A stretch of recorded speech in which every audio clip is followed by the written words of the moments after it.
G'day friends, these are 3 things that I have learned over the year about following Jesus and sharing my faith in person and in a video format like this. And I hope that you stick around. This is unedited completely.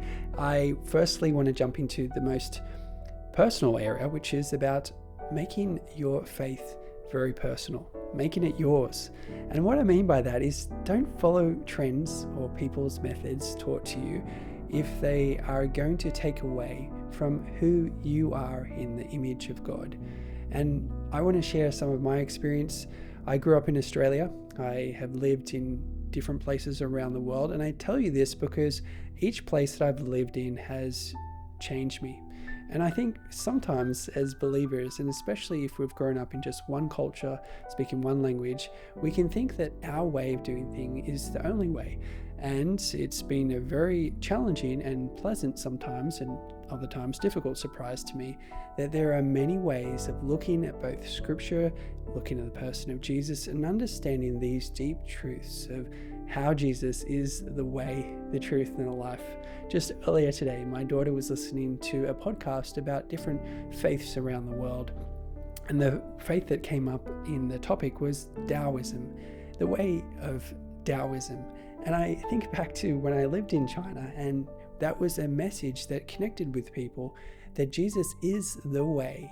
That word Tao means the way. And so the first part of that verse, which will be linked below, that Jesus is the way, the truth, and the life, has already been there in culture for many millennia. And I also understand that it is very important about understanding our personal struggles with faith and with our experience ourselves, and also with other different worldviews and ideologies. And I think it can often be a cultural clash or a political clash that people encounter much more than a Jesus clash.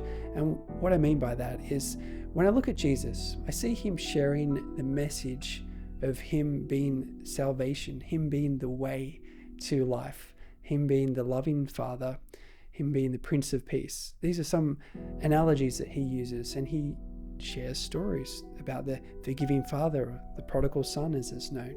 He uses these stories in a way that captures our heart and mind still till today. And when he does that, people's lives are transformed. I believe that there's an experience as well as an informational exchange that people have when they encounter Jesus. And when I do not see that experience and information going together in my own proclamation or explanation or sharing of the message of Jesus, then I stop and I sit back and I pray. And sometimes it's much better to be silent and to pray than to speak if we don't approach things in the right way. And my definition, I know this is very subjective, of the right way, is having a look at our motivation for sharing. Do we feel the Father's love for the person that we're sharing with? And if we don't, if there's any other motivation there, if there's any kind of bitterness or trying to be right or argumentativeness, then I think we can just leave it there and ask God to show us how we can better use our time. Jesus himself also didn't waste his time with those who had it all worked out. And I think that a religious attitude is something that puts people really far from God. And I'm speaking about people inside of the realm of Christian faith. But there are many people who think they have it all worked out and have a very aggressive attitude about telling people how their way is the right way. And I would say ideologically, outside of Christian faith, there are also a bunch of people, quite a lot of folk, that have it all worked out. And when you encounter that in sharing your faith, I would say step back and don't feel like you have to force those conversations. I think intellectual apologetics and debate that is healthy is a fantastic place. I also believe that we can be very sensitive to God's Spirit and have wisdom about how we share. And part of how we share is listening, really truly listening to the other person.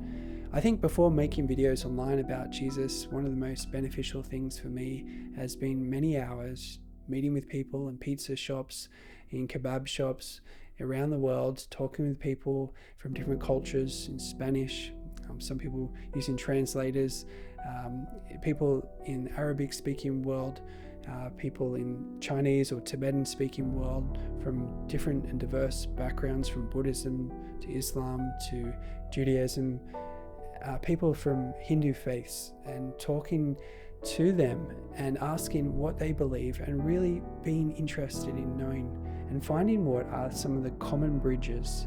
And I think for many evangelicals and people in the Protestant church, that can seem like a scary situation to place yourself in. And yet I would say that's where Jesus placed himself in, listening, gathering together, sharing the stories of Jesus and faith, and having the faith to say, God, use me today and help me to listen, help me to love people and to pray for people and to see miracles happen. I don't think, though, that this is an ongoing experience of everything we do will be miraculous or theologically amazing in terms of we'll be able to articulate what we've experienced of Jesus.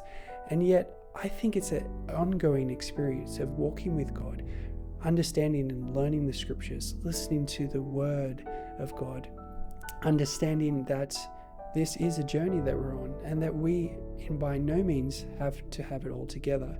We can look at Paul and be encouraged by his humility and his central focus of Jesus and Jesus Christ alone, the Jesus that was crucified and rose again to give life to all who believe. This is a very precious message that I want to cling to and pass on. I hope that this video will at least give you some food for thought, and I would caution you before writing a comment that is possibly objectionable or defensive. Have a think about the message that I'm trying to explain here and the limitations of my own intellect, my own theological background, my own experience, and maybe you're quite far ahead of me, and that is awesome. So if you are, please write it in a gentle way so other people would read it and see that the point here is to gain a closer walk with Jesus and somehow encounter more of the truth of the living God. My name is Jonathan McCallum. Thanks so much for watching this video. I hope you'll check out some other videos. They're very heartfelt and full of mistakes, but filled with a desire to know Jesus more and make him known. See you in the next video. Bye for now.